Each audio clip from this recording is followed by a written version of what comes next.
नमस्कार, शुभ संध्या, जय हिंद, वंदे मातरम। आप सभी लोग यूपीएससी जेटीओ एग्जाम के लिए निकल चुके होंगे और अपने अपने गंतव्य की तरफ आप लोग जा रहे होंगे। कुछ आखिरी क्षणों में ऐसे कुछ पॉइंट्स जो मैं आपको बताना चाहूंगा। कल के लाइव सेशन में किसी ने मुझसे पूछा था कि सर, विश्व हिंदी सम्मेलन का जो आपने ट्रिक बताया था उसे एक बार दोहरा दीजिए। कल चूंकि समय कम था, मैं दोहरा नहीं पाया था, पर वह बात मेरे दिमाग में रह गई थी। यह एक बहुत ही महत्वपूर्ण टॉपिक है जिससे 4 या 5 क्वेश्चंस तो आराम से बन रहे हैं, इससे ज्यादा भी क्वेश्चंस बन सकते हैं। तो एक बार जो ट्रिक हम लोगों ने डिस्कस किया था उसको हम लोग फटाफट रिवाइज कर लेते हैं। विश्व हिंदी सम्मेलन को लेकर के कुल 3 पॉइंट है विश्व हिंदी सम्मेलन के बारे में। पहला पॉइंट है विश्व हिंदी सम्मेलन का आयोजन वर्ष, और दूसरा पॉइंट है विश्व हिंदी सम्मेलन कब कब हुए, आयोजन वर्ष हो गया, फिर कहाँ कहाँ हुए और इसकी थीम क्या क्या थी। तो ये 3 ऐसे महत्वपूर्ण घटक हैं जिनको यदि हम लोग ठीक से याद कर लें वर्षवार, तो शायद हमारे बहुत सारे क्वेश्चंस, बहुत सारे प्रश्न क्लियर हो जाएंगे। इसके बाद केवल यह बचेगा कि विश्व हिंदी सम्मेलन में क्या क्या मंतव्य पारित किए गए, तो उसको हम लोगों ने बहुत ठीक से पढ़ा हुआ है। तो हम लोग सबसे पहले एक बार ये देख लेते हैं कि विश्व हिंदी सम्मेलन का आयोजन कहाँ कहाँ हुआ और इसको हम लोग किस तरीके से आसानी से याद कर पाएंगे।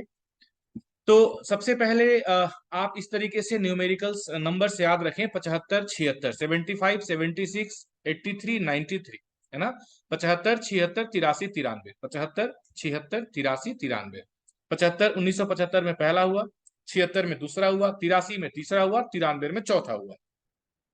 जो ये बड़े बड़े गैप 75 और 76 के बीच में तो मात्र 1 वर्ष का गैप था। उसके बाद 76 से 83 के बीच में 7 वर्ष का गैप था, और 83 से 93 के बीच में कुल 10 वर्ष का गैप था। परंतु 93 के बाद में ये अंतराल छोटे हो गए हैं और 3 संख्याओं के अंतराल में, यानी कि 3, 4 और 5, इन्हीं अंतरालों में ये आगे 12वें हिंदी सम्मेलन तक इन हिंदी सम्मेलनों को आयोजित किया गया है।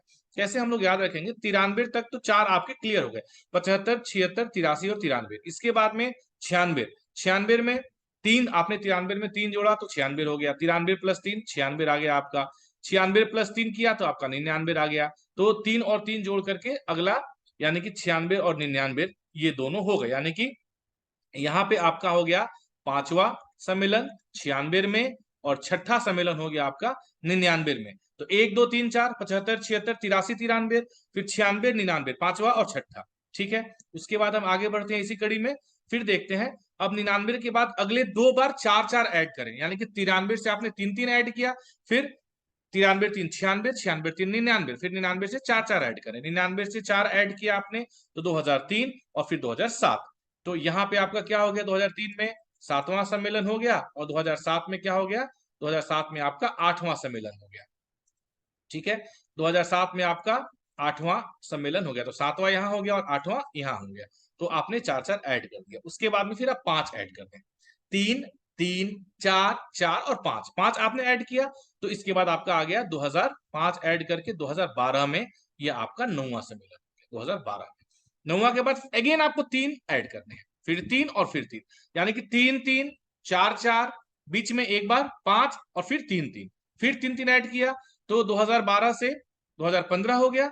2015 में आपका 10वां हो गया, और 2015 के बाद में क्या हो गया?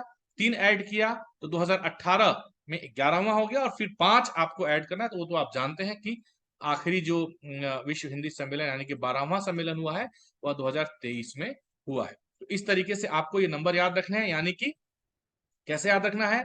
75, 76, 83, 93 ये पहले 4 हो गए, फिर उसके बाद 2 बार 3 3 ऐड करना है, यानी कि 96 से 99, और 93 से 96, 96 से 99, और 99 के बाद फिर आपको 4 4 ऐड करने हैं: 2003, 2007, फिर 4 4 के बाद एक बार 5 ऐड करना है 2012, और फिर 3 3 ऐड करने हैं 2015 और 2018। ये आपके होगा, और फिर 2023। अब हम देख लेते हैं कि कहां कहां हुए, इनके सम्मेलन स्थल क्या थे, इसको हम देख लेते हैं, यह भी बहुत महत्वपूर्ण है।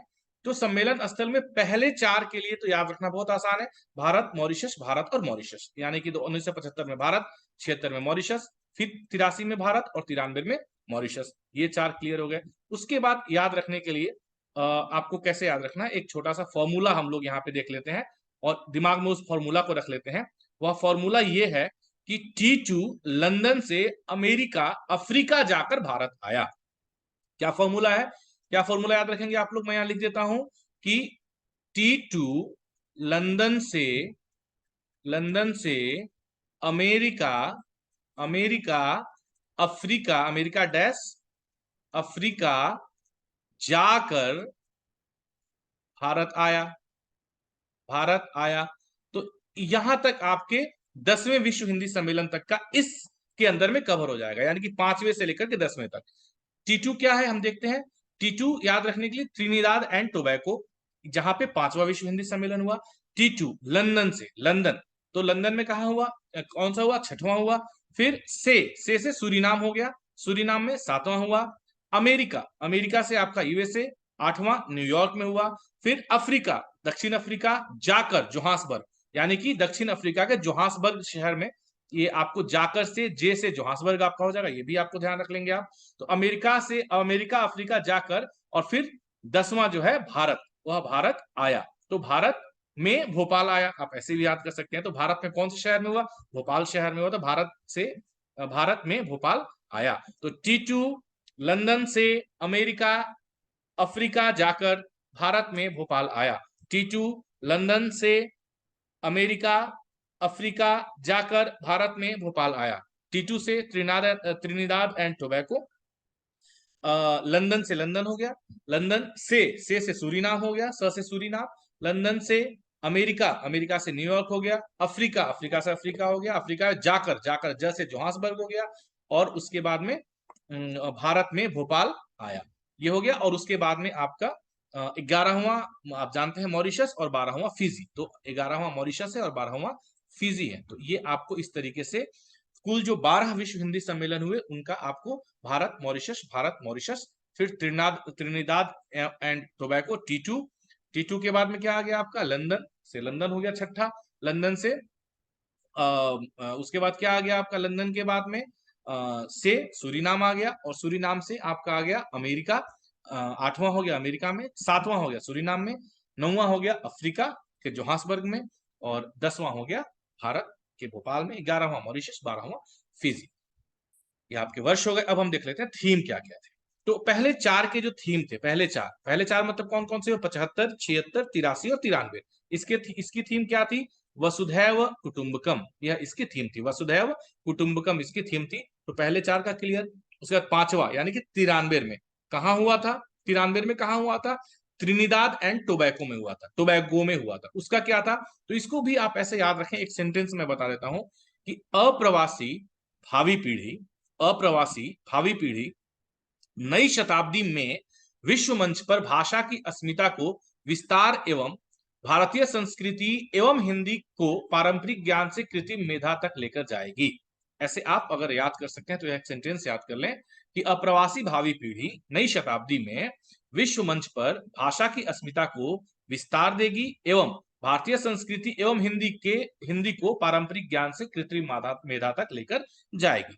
इस प्रकार से आप याद कर लें। तो अगर ऐसे याद आप कर सकते हैं तो आपको ये सारे सीक्वेंस वाइज याद हो जाएंगे। अप्रवासी से अप्रवासी भारतीय और हिंदी, जो कि पांचवा कहाँ हुआ था, 1993 में कहा हुआ था पांचवा, तो यह हुआ था त्रिनिदाद एवं टोबैको में। पांचवा कहाँ हुआ था, त्रिनिदाद एवं टोबैको में। फिर उसके बाद क्या हुआ, हिंदी और भावी पीढ़ी, तो अप्रवासी भावी पीढ़ी, हिंदी और भावी पीढ़ी, ये कौन सा हो गया, 6वां हो गया, सिक्स हो गया। ये 6वां कहाँ हुआ था, कौन सी जगह पे हुआ था, साथ साथ में हम देखते चलते हैं कोरेस्पोंडेंट करके। तो 6वां, तो यहाँ पे T2 लंदन से, यानी कि लंदन, T2 लंदन से लंदन। उसके बाद में से, तो सूरीनाम हो गया, कौन सा, 7वां सूरीनाम। और सूरीनाम में क्या था, नई शताब्दी में। तो विश्व हिंदी और नई शताब्दी की चुनौतियां। अब नई शताब्दी शब्द आपको ध्यान में रहेगा तो ऑप्शन में जो भी रहेगा आप उसे आसानी से कर पाएंगे। तो ये सूरीनाम में हो गया 7वां, विश्व हिंदी और नई शताब्दी की चुनौतियां। उसके बाद चलते हैं 8वां, विश्व मंच पर हिंदी, ये 8वां हो गया। 8वां हुआ कहाँ था, 8वां हुआ कहाँ था, तो T2 लंदन से कहा, अमेरिका, यानी कि न्यूयॉर्क अमेरिका में हुआ था। ये न्यूयॉर्क अमेरिका में हुआ था आपका, न्यूयॉर्क न्यूयॉर्क अमेरिका में हुआ था। तो ये आपको ध्यान रहेगा। उसके बाद विश्व मंच पर भाषा की अस्मिता एवं हिंदी का वैश्विक संदर्भ, ये 9वें विश्व हिंदी सम्मेलन का था। 9वां कहाँ हुआ था, अफ्रीका में हुआ था, अफ्रीका में हुआ था। अफ्रीका में। अफ्रीका के कहा, जोहान्सबर्ग में हुआ था। तो भाषा की अस्मिता एवं हिंदी का वैश्विक संदर्भ, ये 9वें का था। 10वां भारत में हुआ था। भारत में क्या था? हिंदी जगत विस्तार एवं संभावनाएं। हिंदी जगत विस्तार एवं संभावनाएं, ये हुआ कहाँ था? भोपाल में। आप सब जानते हैं भोपाल में हुआ था। और फिर 11वां में क्या था? हिंदी विश्व और भारतीय संस्कृति। हिंदी विश्व और भारतीय संस्कृति, ये 11वां विश्व हिंदी सम्मेलन। यह कहाँ हुआ था? 11वां विश्व हिंदी सम्मेलन कहाँ हुआ? मॉरिशस में हुआ। और फिर आखिर में 12वां विश्व हिंदी सम्मेलन कहाँ हुआ? ये फिजी में हुआ। फिजी में कब हुआ? 2023 में हुआ। हिंदी का पारंपरिक ज्ञान से, हिंदी पारंपरिक ज्ञान से कृत्रिम मेधा तक, इसका थीम था। ये का नहीं है, हिंदी पारंपरिक ज्ञान से कृत्रिम मेधा तक। हिंदी पारंपरिक ज्ञान से कृत्रिम मेधा तक। हिंदी तो ऐसे याद रखने के लिए आप इस प्रकार से यह एक सेंटेंस याद रख सकते हैं कि अप्रवासी भावी पीढ़ी नई शताब्दी में विश्व मंच पर भाषा की अस्मिता को विस्तार एवं भारतीय संस्कृति को हिंदी के पारंपरिक ज्ञान से कृत्रिम मेधा तक लेकर जाएगी, एवं भारतीय संस्कृति को हिंदी के एवं भारतीय संस्कृति को हिंदी के पारंपरिक ज्ञान से कृत्रिम मेधा तक लेकर जाएगी। मैं एक बार फिर दोहरा देता हूं। अप्रवासी भावी पीढ़ी, अप्रवासी भावी पीढ़ी नई शताब्दी में विश्व मंच पर भाषा की अस्मिता को विस्तार एवं भारतीय संस्कृति को हिंदी के पारंपरिक ज्ञान से कृत्रिम मेधा तक लेकर जाएगी। इस तरीके से ये आपका पूरा विश्व हिंदी सम्मेलन को लेकर के जो एक फॉर्मूला की जो आपने बात करी थी, ये पूरा मैंने आपको बता दिया। साथ ही साथ मैं कुछ आपको एडमिनिस्ट्रेटिव ग्लॉसरी भी बता देता हूं, जो ऑलरेडी मैंने आपको इसका पीडीएफ भी साझा करके रखा हुआ है। पर कुछ महत्वपूर्ण शब्द फटाफट, ज्यादा नहीं, 15-20 शब्द मैं आपको बता देता हूं जो आप ध्यान में रखेंगे, आपके लिए बहुत आवश्यक है। तो कुछ शब्द मैं आपको यहाँ पे एक बार एक फाइनल टच में एक रिवाइज करा देता हूँ। अगर आप शब्द देखें, थोड़ा सा स्क्रीन समय ले रहा है।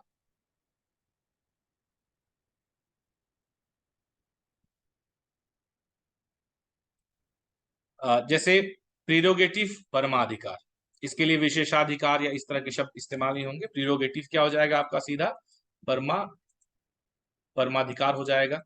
एब्रोगेट, निराकरण करना। एनल, एनल बातिल करना। रिपील, निरसन करना। ठीक है। और इस तरह के कुछ शब्द में और आपको, अगर ये पीडीएफ थोड़ा सा लोड होने में समय ले रहा है, शायद मुझे ऐसा लग रहा है, तभी ये इस तरीके से आ रहा है।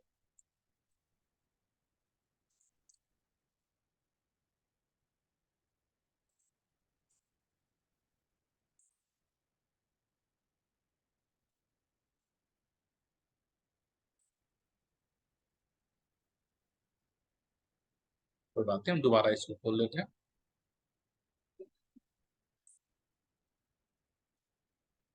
दोबारा इसको ओपन कर लेते हैं, इस पीडीएफ को।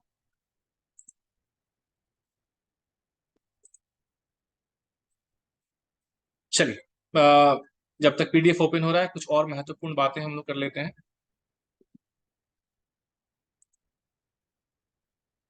जैसा कि मैंने पहले भी आप लोगों को कई दफा इससे पहले भी सचेत किया है कि जब आप लोग एग्जाम में जा रहे हैं, चूंकि यह एग्जाम यूपीएससी के द्वारा लिया जाने वाला है, इसलिए इस एग्जाम में बहुत ही बहुत ही सावधानी के साथ आपको प्रश्नों के उत्तर देने होंगे। इस एग्जाम की समस्या यह नहीं होती कि आपको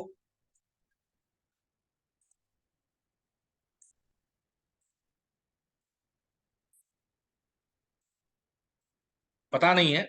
इस एग्जाम की यह समस्या होती है कि कई सारी चीजें आप जानते हुए भी गलती कर बैठते हैं। ठीक है। तो जानते हुए गलती ना हो, इसके लिए आपको ध्यान रखना है कि आप बहुत ही सावधानी पूर्वक, कुछ लग रहा है ऐसा टेक्निकल ग्लिच आ रहा है, कोई बात नहीं, मैं प्रयास करता हूं और मैं एक दूसरा वीडियो जो है वह एडमिनिस्ट्रेटिव वर्ड्स के ऊपर आपको बना करके देने का प्रयास करता हूं।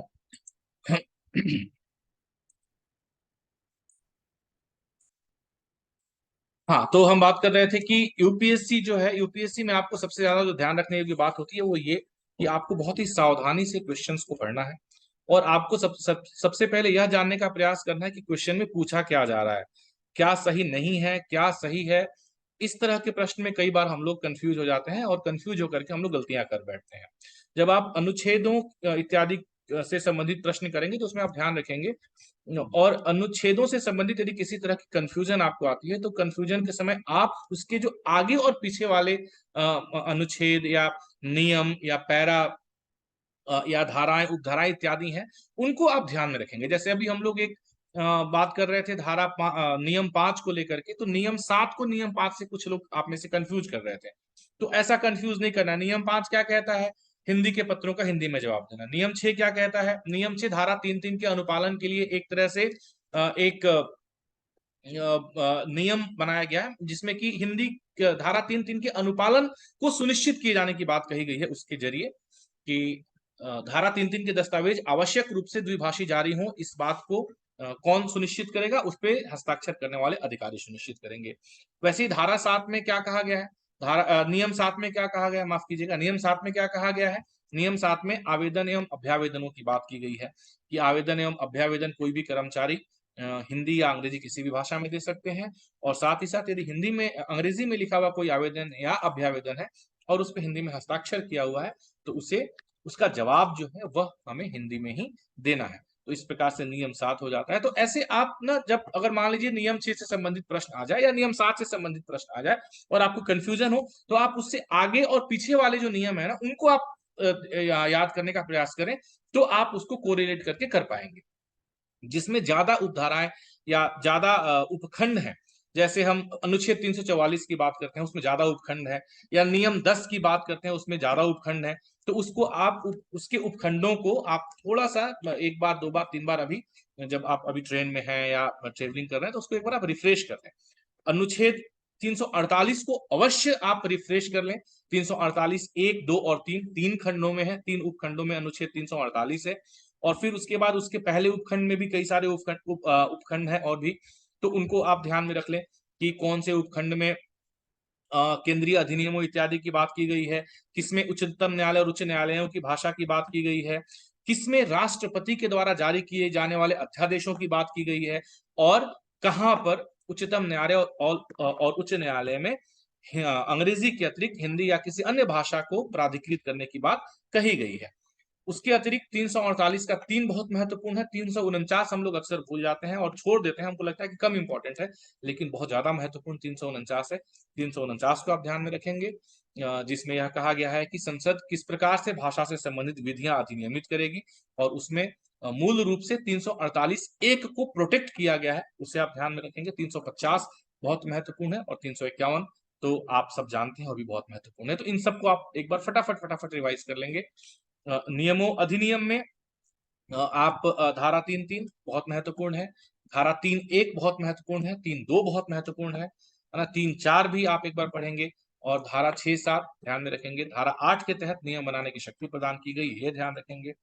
नियम 12 एक तो आप ध्यान रखेंगे ही रखेंगे, राजभाषा नियम 1976 का नियम 12 का एक आप ध्यान रखेंगे ही रखेंगे, साथ साथ में दो भी ध्यान रखेंगे, क्योंकि हम लोग राजभाषा नियम 1976 के नियम 12 को केवल इसलिए जानते हैं कि प्रशासनिक कार्य प्रमुख का यह उत्तरदायित्व होता है कि वह हिंदी से संबंधित नियमों के अनुपालन को सुनिश्चित करे। लेकिन उसके दूसरे भाग में जो बात कही गई है, जो मैंने आप लोगों को बार बार बताया है, कि उसके तहत केंद्र सरकार को यह शक्ति प्रदान की गई है कि वह आगे भी राजभाषा से संबंधित समय समय पर आदेश जारी कर सकती है। ये हम लोग अक्सर भूल जाते हैं, इसे आप ध्यान रखें, जो कि राजभाषा नियम 1976 के नियम 12 में। नियम 11 के जितने भी मद हैं उन सभी को 1, 2 और 3 खंडों के अनुरूप याद रखें।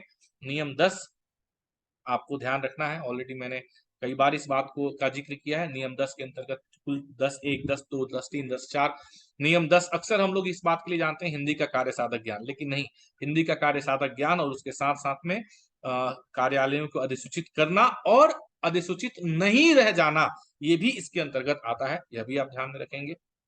9 प्रवीणता प्राप्त आप याद रखेंगे, 4 चीजें हैं जो मैं आप लोगों को बार बार बताता हूं, क्या क्या है? मैट्रिकुलेशन, ग्रेजुएशन और डिक्लेरेशन, 3 चीजें हैं, 3 चीजें आपको ध्यान में रखनी है। और उसके बाद 8 में प्रवीणता प्राप्त कर्मचारियों को व्यक्तिशः आदेश जारी किए जाने के बारे में बात की गई है। 8(1) में टिप्पण नोटन के टिप्पणी और नोटिंग ड्राफ्टिंग की बात की गई है, टिप्पण आलेखन की, और इस तरीके से 7 मैंने आपको बता दिया आवेदन अभ्यावेदन, 6, 5, तो ऐसे आप लोग ध्यान रखेंगे। नियम 3 और 4 ये जो है पत्राचार से संबंधित है, वो मैंने आपको बहुत ही विस्तृत तरीके से बताया है, समझाया है, उसके ऊपर क्वेश्चंस कराए हैं, उसको आप लोग ध्यान रखेंगे। राजभाषा संकल्प आप लोगों को अच्छे से आता है। अष्टम अनुसूची से संबंधित सारे प्रश्नों को रिवाइज एक बार कर लेंगे फटाफट, है ना। अष्टम अनुसूची से हो गया, हिंदी शिक्षण योजना और राजभाषा गौरव एवं कीर्ति पुरस्कार। तो ये सारे टॉपिक ऑलमोस्ट आप सब कर चुके हैं, मुझे बार बार यह बताने की आवश्यकता नहीं है। आगत शब्दों का भी पीडीएफ मैंने आपको भेजा हुआ है, और साहित्य से संबंधित कुछ और भी नए पीडीएफ आज ही डाले गए हैं, तो उनको एक एक बार आप लोग देख लीजिएगा, जो बहुत ही महत्वपूर्ण बहुत ही पिक्यूलियर है, उनको देख लीजिएगा। परीक्षा के दौरान आपको नर्वस नहीं होना है, जो प्रश्न नहीं आ रहे हैं उनको छोड़ देना है। मैं बार बार इस बात को कह रहा हूँ कि बहुत ही शांत चित्त के साथ परीक्षा दीजिए, और जो प्रश्न पे आपको किंचित भी संदेह है कि नहीं ये प्रश्न मुझे बिल्कुल भी नहीं पता है, उस प्रश्न को छोड़ दीजिए। 50% जिन प्रश्नों में आप है कि हाँ 50% मुझे पता है कि यही आंसर होगा, उन्हीं को आप सही आंसर करके आगे बढ़िए। विशेषकर प्रशासनिक शब्दावली में मैं आप लोगों को इस बात का सलाह दूंगा कि प्रशासनिक शब्दावली में अंदाज से आंसर मत करिएगा। जो आपको आता है, प्रशासनिक शब्दावली में जो शब्द आते हैं उन्हीं शब्दों को आप सही टिक कीजिएगा, वरना आप नहीं कीजिएगा। लैटिन शब्दावली को लेकर के मैंने आपको ऑलरेडी ट्रिक बता दिया है। शब्दों के अंग्रेजी अर्थ के हिसाब से यदि आप उनका हिंदी अर्थ निकालेंगे तो आप आसानी से उसका अर्थ पकड़ पाएंगे। मतलब Latin to English to Hindi, इस प्रकार से आप उसको यदि फाइंड आउट करने का प्रयास करेंगे तो आसानी से आप उसे कर पाएंगे।